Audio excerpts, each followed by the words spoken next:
Assalamualaikum warahmatullahi wabarakatuh. Perkenalkan, nama saya Naili Sarifatul Izah, NIM 2022-20162. Di sini saya akan mempresentasikan tugas ujian tengah semester mata kuliah pengantar hukum Indonesia. Oh iya, moto hidup saya ada keep doing good, it will come back to you, yang artinya teruslah berbuat kebaikan karena kebaikan itu suatu saat nanti akan kembali kepadamu. Pertama-tama, salam sejahtera bagi kita semua. Yang terhormat, Ibu Wiwit Aryani selaku dosen pengampu mata kuliah pengantar hukum Indonesia. Di sini saya akan mempresentasikan hasil kerja saya. Yang pertama, dengan mosi pertanggungjawaban korporasi atas tewasnya para supporter di Stadion Kanjuruhan, Malang pada 1 Oktober 2022 dengan argumentasi pro. Yang pertama, ada melanggar pasal 359 dan 360 KUHP tentang perbuatan yang mengakibatkan kematian dan luka-luka berat karena kealpaan. Yang kedua, dengan argumentasi pro, penyelenggara kurang menjamin keselamatan dan keamanan serta ketertiban umum. Yang ketiga, masih dengan argumentasi pro, dampak yang ditimbulkan sangat luar biasa karena tragedi ini mengakibatkan korban jiwa, ada ratusan korban jiwa ya, karena penyelenggara ini kurang menjamin keselamatan, keamanan, dan ketertiban umum. Tragedi ini juga disebabkan karena penembakan gas air mata oleh polisi, dan pintu keluarnya itu hanya ada satu pintu, dan itu karena kelebihan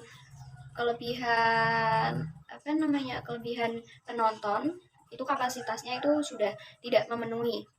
Yang kontra, yang pertama ada tragedi yang terjadi bukan hanya semata-mata kesalahan polisi yang menembakkan gas air mata, tetapi juga disebabkan penonton yang tidak tertib.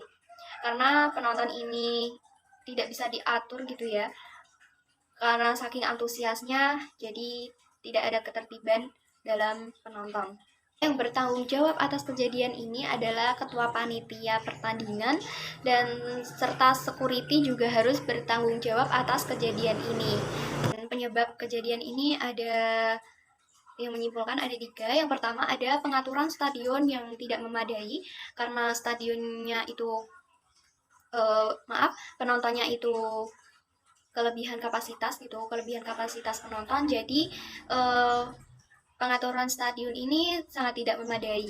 Dan dikarenakan dengan adanya kekerasan polisi yang menembakkan gas air mata pada saat terjadinya tragedi tersebut. Jadi orang-orang itu ikut panik karena polisi menembakkan gas air mata, dan akhirnya para penonton itu berdesak-desakan dan menimbulkan korban jiwa. Dan dikabarkan juga gas air mata yang ditembakkan oleh polisi ini sudah kadaluarsa, jadi berakibat pada mata perih dan juga menimbulkan sesak nafas kepada para penonton itu, dan juga kurangnya udara, oksigen. Jadi penonton itu kehilangan oksigen gitu, kayak kekurangan oksigen. Jadi itu yang membuat penonton sesak nafas dan juga menimbulkan korban jiwa. Juga komunikasi antar penonton dengan aparat kurang kondusif.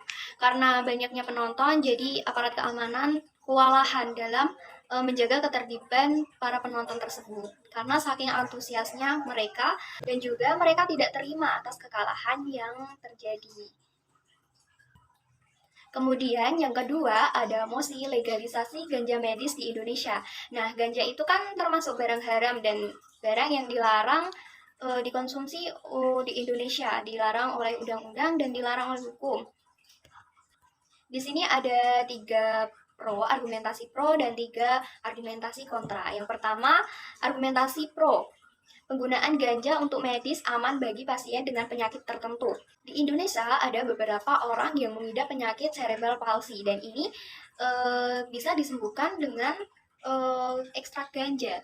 Kemudian yang kedua, legalisasi ganja di Indonesia akan membantu perekonomian negara Indonesia.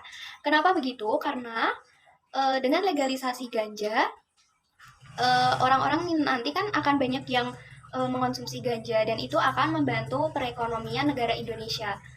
Yang ketiga, ada ganja dapat menenangkan pikiran orang yang sedang stres. Itu dikatakan benar adanya, terbukti bahwa ganja dapat menenangkan pikiran orang yang stres. Kemudian argumentasi kontranya yang pertama, pasal 8 ayat 1 Undang-Undang Nomor 35 Tahun 2009 tentang narkotika yang melarang penggunaan ganja untuk pelayanan kesehatan.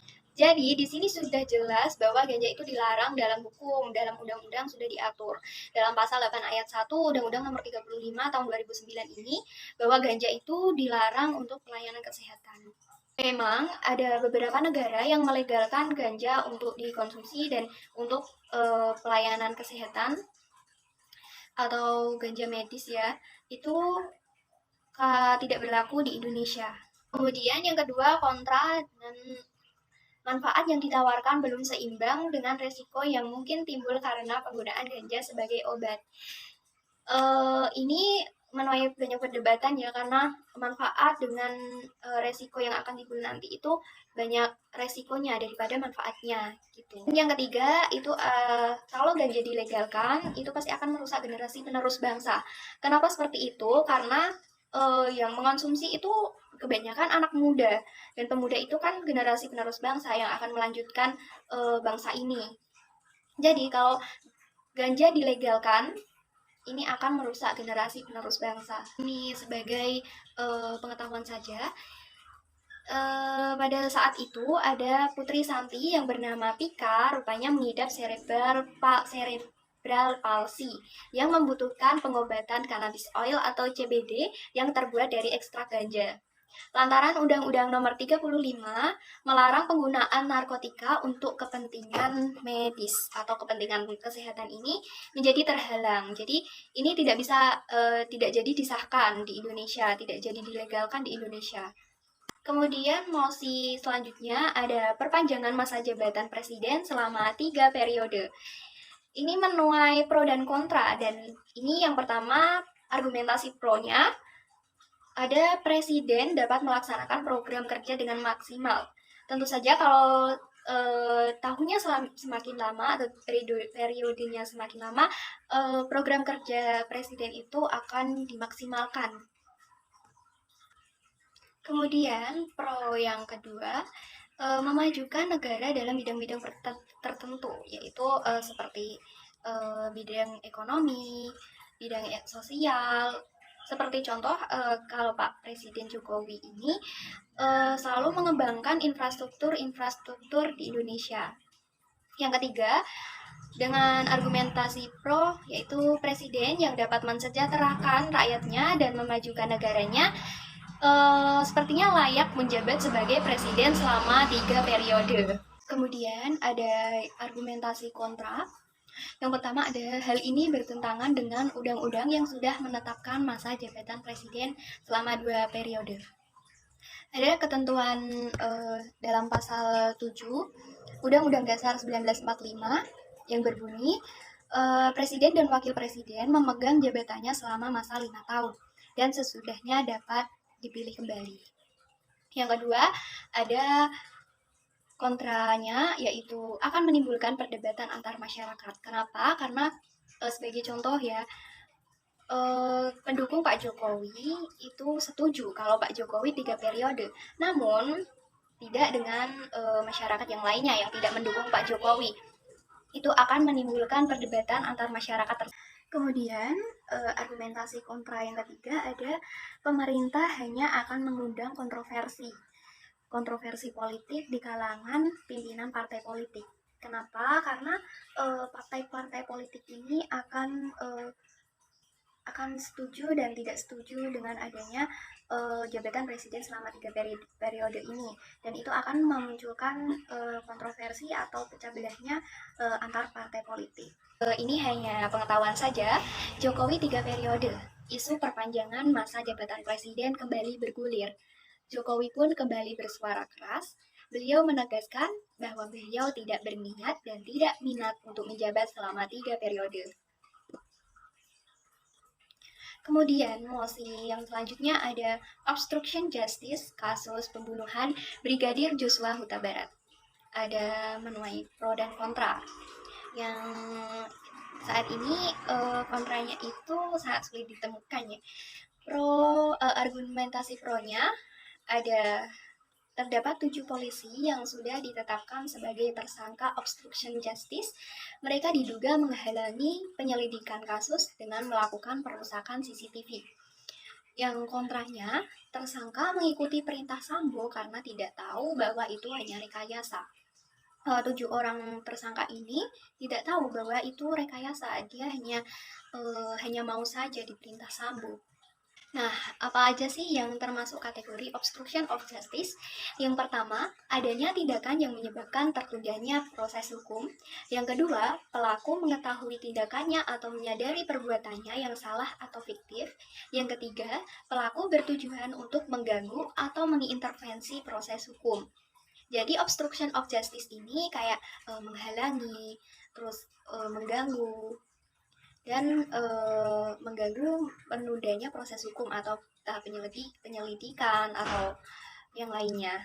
Dan Verdi Sambo ini diduga melakukan obstruction of justice mulai dari dugaan merekayasa peristiwa kejadian serta menghilangkan alat bukti CCTV. Kemudian mosi yang selanjutnya ada keberlakuan UU Cipta Kerja yang menuai banyak pro dan kontra. Yang pertama ada argumentasi pro, yaitu mempermudah dan mempersingkat proses perizinan dalam mendirikan badan usaha. Adanya UU Cipta Kerja ini akan mempermudah perizinan dalam mendirikan badan usaha. Yang kedua, mempermudah peningkatan investasi di Indonesia. Yang ketiga, mendorong pertumbuhan ekonomi nasional. Karena banyaknya badan usaha atau perusahaan dapat mendorong pertumbuhan ekonomi nasional. Kemudian, argumentasi kontranya. Yang pertama, UU Cipta Kerja bertentangan dengan Undang-Undang 1945, tidak mempunyai kekuatan hukum mengikat secara bersyarat sepanjang tidak dimaknai. Tidak dimaknai artinya tidak dilakukan perbaikan dalam waktu 2 tahun sejak putusan ini diucapkan. Kemudian, adanya penghapusan upah minimum dan pesangon. Hal ini akan merugikan masyarakat sekali ya, karena adanya penghapusan upah minimum dan pesangon tersebut. Kemudian yang ketiga, masyarakat banyak yang tidak setuju dengan ini karena banyak merugikan masyarakat tersebut. Undang-Undang Cipta Kerja. Undang-Undang Cipta Kerja ini diharapkan akan menjadi bagian dalam upaya pemulihan ekonomi nasional, khususnya dalam mendorong transformasi ekonomi agar mampu menciptakan lapangan kerja baru bagi masyarakat sekitar. Kemudian, mosi yang terakhir yaitu pengaturan kepolisian Indonesia di bawah Kementerian Pertahanan dan Keamanan Republik Indonesia. Hal ini menuai banyak pro dan kontra. Yang pertama, argumentasi pro. Karena polisi tugasnya di bidang pertahanan dan keamanan, maka tidak ada salahnya jika Polri di bawah Kementerian Pertahanan dan Keamanan. Yang kedua, tugas Presiden akan lebih ringan karena tidak direcoki langsung oleh Polri. Kemudian, perkembangan dinamika masyarakat saat ini.